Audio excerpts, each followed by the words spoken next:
আরজিকর মেডিকেলে চিকিৎসক অধ্যাপকদের গণ ইস্তফা।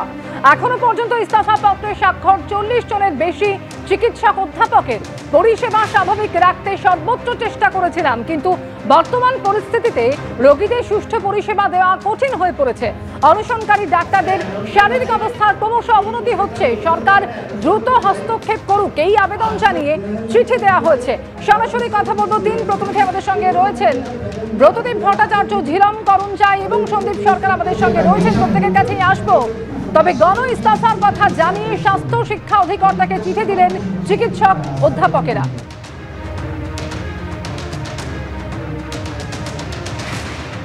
তো লাস্ট 2 মাস ধরে আন্দোলন চলছে এবং আন্দোলন চলতে চলতে আজ আমাদের ছাত্রছাত্রীরা তো অনশনরত।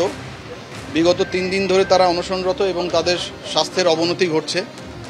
তাই আমরাও যারা সিনিয়র, এখানে আমার থেকে আরও অনেক বয়োজ্যেষ্ঠরা আছেন যারা তাদের পিতৃতুল্য মাতৃতুল্য, তো তারাও আর স্থির থাকতে না পেরে আমরা সমবেতভাবে সিদ্ধান্ত নিলাম যে আমরা একটা মাস রেজিগনেশন দিলাম। এবং মাস রেজিগনেশন দেওয়া মানে আমরা যে কাজ কাল থেকেই বন্ধ করে দিলাম তা না, কাজ আমরা করব। এই অচলাবস্থায় আমরা এরকমভাবে হসপিটাল খালি রেখে যাব না। কিন্তু অ্যাট দি সেম টাইম এই মাস রেজিগনেশন আমাদের দেওয়ার অর্থ হলো প্রশাসনের কাছে একটা বার্তা পৌঁছে দেওয়া যে আপনারা অ্যাটলিস্ট এসে যারা আন্দোলন করছে, যারা অনশনরত, তাদের সাথে একটু আলাপ আলোচনায় বসুন। এই অচলাবস্থা, ছেলেরা জয়েন করেছে, জুনিয়ররা এমার্জেন্সি কাজে জয়েন করেছে, কাজ চলছে, কিন্তু এরকমভাবে 7টা ছেলে এখানে আরজি করে আজকে আবার 7টা ছেলে সকাল 9টা থেকে অনশনে বসেছে। নর্থ বেঙ্গলে অনশন চলছে, এই জিনিসটা তো চলতে পারে না।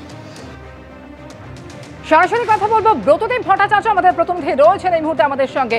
ব্রতদীপ, যে সমস্ত চিকিৎসকেরা অনশন করছেন তাদের কথা ভেবে চিকিৎসক অধ্যাপক তারা জানালেন যে তারা গণ ইস্তফা দিচ্ছেন। 40 জন স্বাক্ষর করেছেন সেই চিঠিতে, যে চিঠি দেওয়া হয়েছে স্বাস্থ্য শিক্ষা অধিকর্তাকে। ঠিক কি আবেদন জানানো হয়েছে তাদের?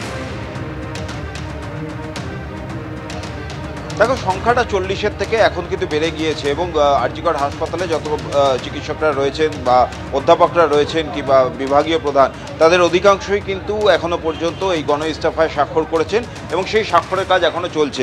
বিভিন্ন জায়গায় বিভিন্ন ডিপার্টমেন্টে সেখান থেকে সেই স্বাক্ষর সংগ্রহের কাজ চলছে। এবং যেটা জানাচ্ছেন সিনিয়র চিকিৎসকরা যেভাবে এই জুনিয়র চিকিৎসকরা গত 2.5 দিন ধরে আমরণ অনশনের ডাক দিয়েছেন, তারা সেখানে অনশন করছেন, কিন্তু সরকারের তরফ থেকে কোনো রকম সদর্থক ভূমিকা দেখা যায়নি তাদের সেই অনশন যাতে তারা তুলে নেন কিংবা তাদের যে দাবিগুলো রয়েছে সেই দাবিগুলোর কোনো সমাধান সূত্র বের করার কোনো রকম ভূমিকা দেখা যায়নি।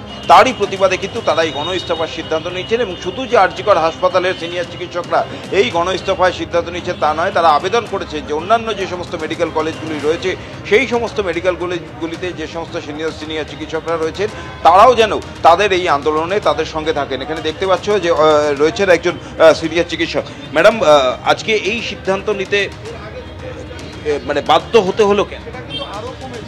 এখন জুনিয়র ডাক্তারদের যে অবস্থা, যেই সিচুয়েশনে তারা তাদের যে এইরকম একটা হাঙ্গার স্ট্রাইক করছে, সেটা একদম লাস্ট রিসোর্ট। তারা যে হাঙ্গার স্ট্রাইকে যেটা বসেছে, তাদের প্রত্যেকটা ডিমান্ড কিন্তু সবাইকার, সব স্তরের, সব জুনিয়র সিনিয়র কমন পিপল সবাইকে ভেবে তাদের এইটা নেওয়া।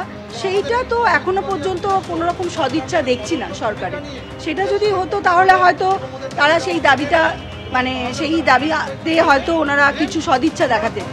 তাদের অবস্থা কিন্তু খুবই খারাপ হচ্ছে, বিপি ফ্ল্যাকচুয়েট করছে, ব্লাড গ্লুকোজ কমছে।